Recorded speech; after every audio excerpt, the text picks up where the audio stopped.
আলহামদুলিল্লাহ, আমরা Dhaka medical college এবং বার্ন ইউনিটে ঘুরে ঘুরে দেখেছি। প্রত্যেকটা পেশেন্টের কাছে আমরা গিয়েছি, উপদেষ্টা মহোদয় ছিলেন, সাজিদ ভাই ছিলেন, আমরা অন্যরা ছিলাম।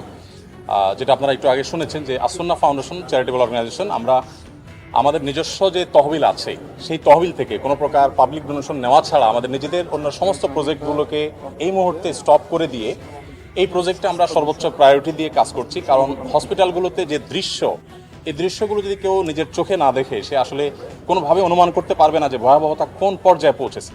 এই মাত্র আমরা বার্ন ইউনিটে একটা এসডিউতে একজন পেশেন্টকে দেখে আসলাম। তার মুখাবয়ব দেখার পর নিজেকে কন্ট্রোল করা খুবই কঠিন।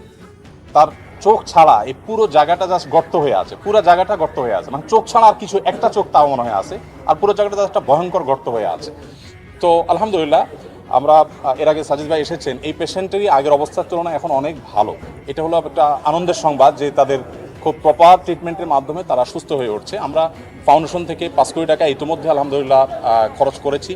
আরও 5 কোটি টাকা আমরা আমাদের অন্যান্য প্রজেক্টগুলোকে সংকুচিত করে হলেও এখানে আমরা খরচ করছি।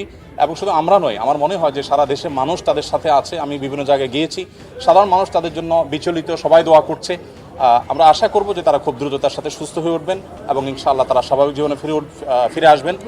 এবং শেষ পর্যন্ত তাদের পাশে সারা দেশের সর্বস্তরের মানুষ, বিশেষ করে আলেম সমাজ, মসজিদ, মাদ্রাসা থেকে তারা অনবরত তাদের জন্য দোয়া করে চলছে।